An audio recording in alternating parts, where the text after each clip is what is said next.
Assalamualaikum warahmatullahi wabarakatuh. Alhamdulillah wassalatu wassalamu ala rasulillah wa ala alihi washabihi wa mawalah, amma ba'd. Yang selalu kutandimi guru mursyidku dan pula yang kami muliakan guru-guru pembimbing lahiriah batiniahku, dan tidak pula ketinggalan para saudara, para sedulur, teman, kawan, dan para pemirsa pencinta ilmu di channel Ahmad Zaki Sena dalam acara pembahasan ilmu tasawuf, jati diri, dan ilmu spiritual yang saya cintai dan banggakan, dan kami berharap semoga kita semua memperoleh limpahan keberkahan, keridhaan, kesehatan, dan ampunan Allah Subhanahu wa Ta'ala. Amin ya rabbal alamin. Dalam pembahasan malam kali ini saya akan membahas tentang siapa yang menyayangi diri kita. Siapa yang menyayangi diri kita? Sebelum saya akan membahas tentang tema itu, maka dengan mengetuk hati para pemirsa untuk like dan subscribe channel kami Ahmad Zaki Sena, agar apa?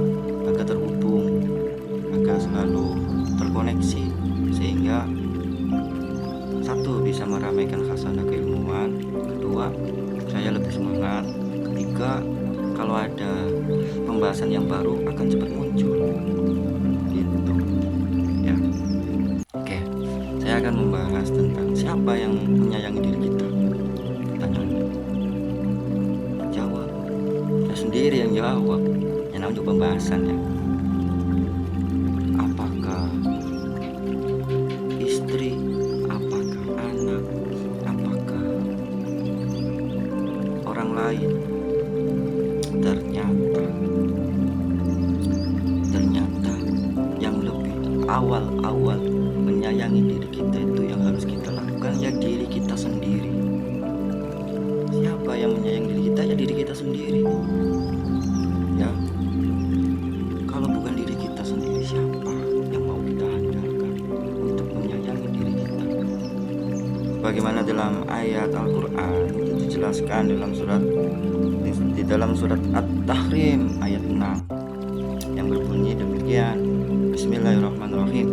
Ya ayyuhalladzina amanu qu anfusikum wa ahlikum naro wa quduhan nasu wal hijarah, yang artinya ya ayyuhalladzina amanu, hai orang-orang yang beriman, qu anfusikum, jagalah dirimu, kan, jagalah diri kita. Maka kalau bukan kita sendiri yang menyayangi, siapa lagi? Terus yang keduanya anfusikum, jagalah diri kita, wa ahlikum, dan keluarga kita. Setelah kita baru keluarga. Jaga dari apa? Wa ahlikum naro, dari api. Nah, api di sini bisa jadi maksudnya api neraka, bisa jadi api dunia ya. Yang namanya api, sesuatu yang panas, sesuatu yang menjadi kehancuran, sesuatu yang menjadi kesengsaraan dan penderitaan. Jaga dari perbuatan, dari hal-hal yang menimbulkan suatu penderitaan, suatu kehancuran, suatu kesengsaraan. Nah, bagaimana cara wujud menyayangi pada diri kita sendiri? Bahwa unsur manusia itu kan ada jasmani, ada rohani, ada unsur tubuh, unsur jasad, ada unsur batin, ada dohir, ada batin. Dohirnya jasad, yang tubuh, batinnya adalah rohani. Bagaimana cara menyayanginya? Ayo belajar bareng-bareng sama saya juga. Saya juga belajar ya. Gak ada yang udah pinter, udah jago, semuanya dalam tahap belajar semua. Belajar untuk menyayangi diri sendiri. Yang pertama, dengan menyayanginya itu dengan makan dan minum yang baik. Makan dan minum yang baik. Karena sumber penyakit itu juga dari makanan dan minuman. Makanya perlu diperhatikan tentang kebaikannya, jangan terlalu diperhatikan tentang kegiziannya atau kemahalanannya. Memang gizi juga perlu, tapi ya jangan terlalu mengandalkan itu lah. Jangan terlalu mengandalkan. Jadi yang perlu baik, toyib. Toyib itu baik, karena setiap makanan itu mengandung unsur-unsur yang baik juga, unsur-unsur yang bergizi. Tempe, tahu, sayuran, ya, ikan atau nabati, semuanya itu baik. Yang perlu kita perhatikan di sini adalah dari unsur mendapatkannya itu, apakah halal, apa haram. Nah, maka apa yang kita makan itu diusahakan yang halal. Halal apakah dari mendapatkannya atau halal dari zatnya. Contoh yang dari zatnya itu ya, contoh kalau babi itu haram ya jangan dimakan. Kalau dari cara mendapatkannya, apakah makanan itu ya, roti itu, daging itu diambilnya, cara didapatkannya itu dari mencuri, dari korupsi, dari menipu, dari apalah ya, itu cara mendapatkannya itu haram. Sayangi dari hal-hal yang seperti itu.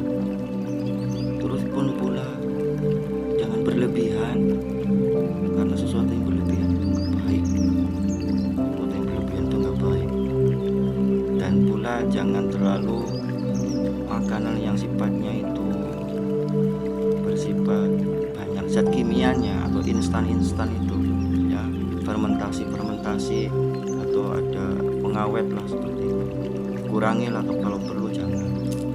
Karena siapa yang menyayangi kita kalau bukan kita sendiri yang menjaga. Seperti itu. Pun pula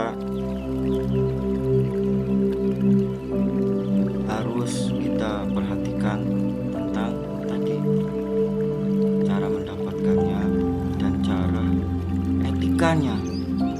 Kalau makan berdoa, kalau makan bersyukur ya, kalau makan harus tangan kanan jangan tangan kiri, kalau makan jangan berdiri tapi duduk. Nah itu cara etikanya ya, cara etikanya harus sayang pada diri kita. Yang kedua harus sering-seringlah berolahraga ya, berolahraga menggerakkan badan, melenturkan, merenggangkan otot-otot yang kencang, hendak kendor, pura-pura ditarik kanan kemari, kendorkan, gerakkan sekali-kali atau seminggu sekali digerakkan, atau setiap kita baru bangun tidur dilenturkan dan dipandu oleh pernapasan. Perlu pernapasan. Nah, pernapasan dasar itu yang pernah saya sebelumnya itu juga ada metode dalam cara mengobati penyakit stroke itu ada di situ. Jadi ambil melalui hidung, tahan, keluarkan melalui mulut. Itu pernapasan dasar. Sebelum kita mengambil, tahan lagi. Ambil melalui hidung, tahan, keluarkan melalui mulut pelan-pelan, terus tahan. Sebelum kita mengambil, menghirup lagi melalui hidung, tahan dulu, ambil lagi melalui hidung dengan menggerakkan tangan ke atas ya, untuk melancarkan sirkulasi darah. Sirkulasi darah dengan pernapasan ya, sering-sering harus latihan pernapasan ya, minimal berapa menit seperti itu. Terus selanjutnya kan dalam tubuh kita yang tadi jasmani ada ruhaninya. Bagaimana cara menyayangi ruhani kita? Dengan ilmu. Karena al-amalu bila ilmi la yuqbal. Sesungguhnya amal yang tanpa ilmu itu tidak akan diterima. Makanya kita dalam beraktivitas, selain kita beribadah, maka niatkan untuk mencari ilmu dimanapun tempatnya ya. Ilmu itu didapat dari apa saja.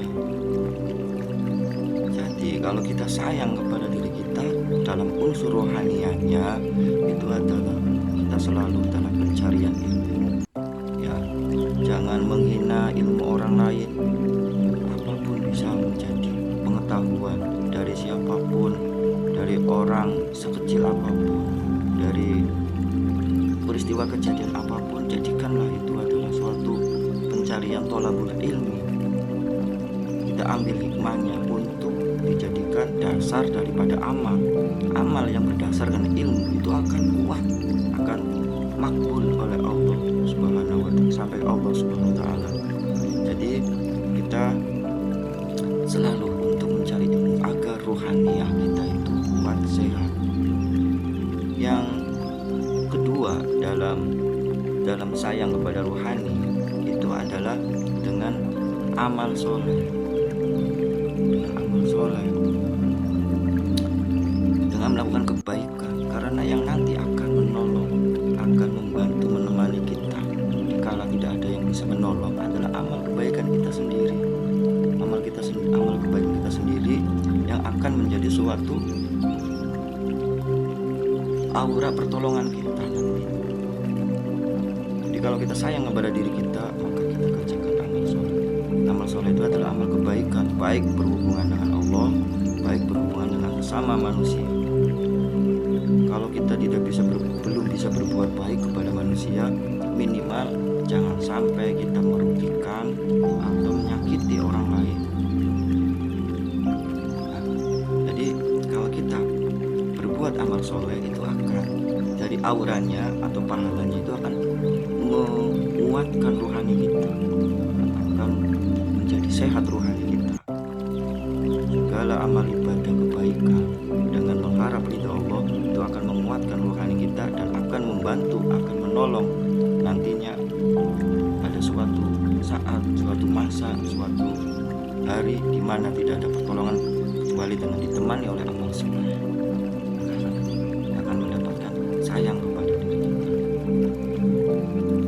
Sebagaimana dalam hadis Nabi Muhammad SAW, Innallaha auni abdi makana abdi auni akhihi. Sesungguhnya Allah akan menolong hamba kalau hambanya itu suka menolong orang lain. Maka pertolongan Allah itu daripada hambanya itu suka menolong orang lain, suka memberi kebaikan kepada orang lain. Maka kucuran pertolongan tangan Allah akan lewat kepada kita yang suka menolong orang lain. Dan yang terakhir di sini adalah kalau kita sayang kepada diri kita, itu adalah jaga pikiran kita. Jangan sampai berburuk sangka, jangan sampai memiliki pikiran yang jelek, jangan sampai memiliki sifat iri dan dengki. Sayangi diri kita dengan cara menjaga pikiran kita dan hati kita. Nah, nggak usah kita pikirkan ya sesuatu yang jelek-jelek, sesuatu permasalahan, sesuatu yang memfusingkan masalah-masalah kita. Kita ingat seseorang, apalagi orang itu lagi benci kepada kita, kitanya benci lagi. Akhirnya apa? Dari aura tersebut itu akan kembali kepada kita, akan menyerang kepada kita sehingga kita nggak sehat.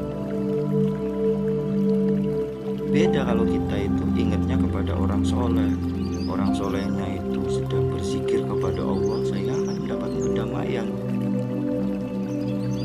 Apalagi tuntunan kita adalah disuruh ingatnya atau pikiran kita itu hanya dengan mengingat kepada Allah, dengan memfikirkan keagungan Allah, ayat-ayat Allah.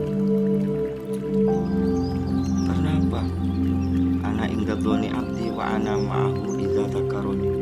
Sesungguhnya saya itu tergantung sangkaan hamba. Makanya kalau hambanya berburuk sangka, yang hanya ada adalah kepusingan, yang ada hanya kekhawatiran, yang ada hanya suatu kegelisahan. Karena yang dipikirkan itu adalah bukan yang membuat tenang.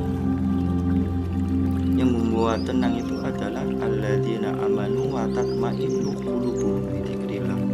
Ala bi dzikrillahil tatma'innul qulub. Sesungguhnya yang membuat tenang itu adalah zikir kepada Allah. Sungguh hanya zikir kepada Allah lah sehingga hati akan menjadi tenang. Maka bagi kita yang menyayangi diri kita sendiri, jagalah pikiran kita, hati kita dari segala sesuatu yang kemakhlukan, sesuatu yang memusingkan. Dengan cara kita berzikir kepada Allah, berbaik sangka kepada Allah, gak usah kita berpikir yang neko-neko, semuanya akan baik-baik saja. Dengan kesabaran, sesungguhnya Allah akan menolongnya dengan kesabaran dan sholat. Sholat dalam arti di sini adalah bisa sholat secara syariat, bisa sholat secara kita selalu ingat kepada Allah dan memberikan keselamatan, kebaikan kepada sekitar sekelilingnya. Demikian, semoga ada manfaatnya. Semoga kita bisa menyayangi diri kita sendiri, pun pula bisa menyayangi orang lain yang kita cintai dan sekitarnya. Sekitarnya berarti bisa tetangganya, bisa orang lain, bisa tumbuhan dan hewan. Sehingga dari pancaran kasih sayang kita kepada diri kita yang terkeluarkan pada sekitarnya. Semoga ada manfaatnya. Kurang lebihnya mohon maaf. Wassalamualaikum warahmatullahi wabarakatuh.